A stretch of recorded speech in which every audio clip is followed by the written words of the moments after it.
Alors bonjour tout le monde, voici un petit tutoriel pour voir comment utiliser les mockups. Un mockups, si vous vérifiez ici, ça s'écrit M-O-C-K-U-P-S. C'est le terme anglais pour une maquette de promotion ou une maquette promotionnelle. Le mockup, ça nous permet d'utiliser des images à l'intérieur de modèles prédéfinis pour, entre autres, faire une publicité pour annoncer un produit.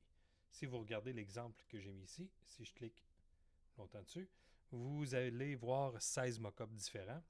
Je vais prendre le premier en exemple, où est-ce qu'on a deux cadres sur un mur. Ce mock-up-là va me permettre justement d'insérer une image à l'intérieur de chacun des cadres. Puis je peux faire la même chose avec tous les items qui sont là, que ce soit le calendrier, que ce soit le mur de métro ou le mur dans une ruelle. Mais un mock-up, dans le fond, c'est un truc qui est prédéfini dans lequel on va insérer nos images. Dans notre cas, on va insérer nos collages surréalistes. Pour être capable d'ouvrir les mock-ups, tu vas descendre en bas ici sur le lien vers le Google Drive. Lorsque tu vas cliquer dessus, tu vas voir plusieurs dossiers. Il va falloir que tu aies dans le dossier du mockup PSD. Puis, à l'intérieur de ce PSD-là, tu vas voir qu'il y a tous les exemples que je te donnais tout à l'heure sur le Classroom. Si tu reviens au Classroom, tu as l'aperçu ici, parce que dans le fond, les fichiers sont quand même très volumineux. Fait que je t'ai mis les aperçus pour voir de quoi ça avait de l'air avant que tu le télécharges, pour ne pas avoir à télécharger tous les fichiers. Fait que si on revient sur notre truc, je vais aller dans le deux cadres au mur, qui était mon exemple de tout à l'heure. Puis ce que je vais faire, c'est que je vais le télécharger. Fait que je fais télécharger le fichier. Il va s'en aller ici dans les téléchargements en bas à gauche. Fait qu'on laisse télécharger le tout. Lorsque tu vas avoir téléchargé le fichier, tu vas seulement avoir à cliquer dessus pour qu'il s'ouvre directement dans Photoshop. Fait que je vais cliquer sur mon fichier, Photoshop démarre. Et à l'intérieur de Photoshop, tu vas avoir le mock-up en tant que tel qui va apparaître. Dans ta section calque, ici à droite, tu vas remarquer qu'il y a des fichiers qui s'appellent ombrage, objet, il va y avoir un paquet de termes comme ça. Toi, ce qui va être surtout important, c'est que tu essaies de trouver les fichiers dans lesquels on va voir apparaître ça ici. Je vais laisser ma souris dessus. Oups, comme ça ici. Pour que tu vois apparaître, dans le fond, la vignette d'objet dynamique. La vignette d'objet dynamique, ça fait que si tu double-cliques sur ce petit icône-là ici, là, ben, ça va t'ouvrir une nouvelle fenêtre dans laquelle tu vas importer ton collage surréaliste. Puis lorsque tu vas faire l'enregistrement de tout ça, ben, l'image par défaut va venir se coller ici. Je te fais un exemple. Je m'en viens dans le petit icône ici, je double-clique dessus. Il va m'avertir qu'il va ouvrir une nouvelle fenêtre, puis que cette fenêtre-là, il va falloir que je l'enregistre par la suite.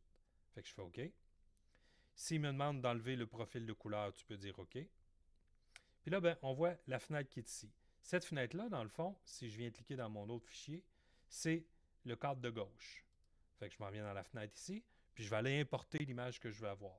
Dans mon cas, je vais importer mon premier collage, comme ça ici. Puis je peux l'étirer pour combler l'image. C'est à toi de l'ajuster en fonction comme tu veux. Fait que tu ajustes ton image, tu la positionnes comme il faut.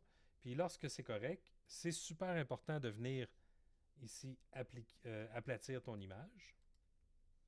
Puis ensuite de faire enregistrer. Et c'est super important, enregistrer seulement. On ne fait pas enregistrer sous, on fait juste enregistrer.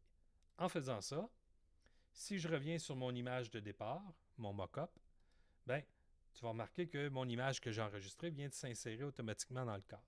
Fait que là, ben, je pourrais faire la même chose avec le cadre de droite ici.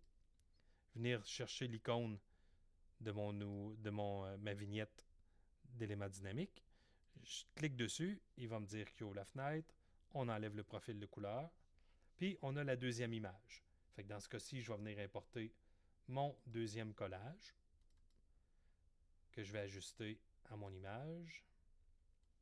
Je vais prendre le soin d'appliquer ma transformation, d'aplatir mon image, de faire fichier enregistré. Et si je reviens à mon image originale, ben, j'ai mon deuxième collage qui est apparu. À la fin, tu dois prendre le temps de aplatir tous les calques de ton image. Puis ensuite, tu fais fichier enregistrer sous et tu y donnes un nouveau titre en prenant bien soin de marquer ton nom pour être sûr que je puisse reconnaître ton travail. Fait qu'une fois que c'est fait, tu le sauvegardes. Tu t'assures en JPEG de mettre toujours le fichier volumineux ici. Ici, comme ça. Puis tu fais OK. Une fois que c'est enregistré, tu le mets sur ton drive et tu me partages le tout. Pas plus compliqué que ça.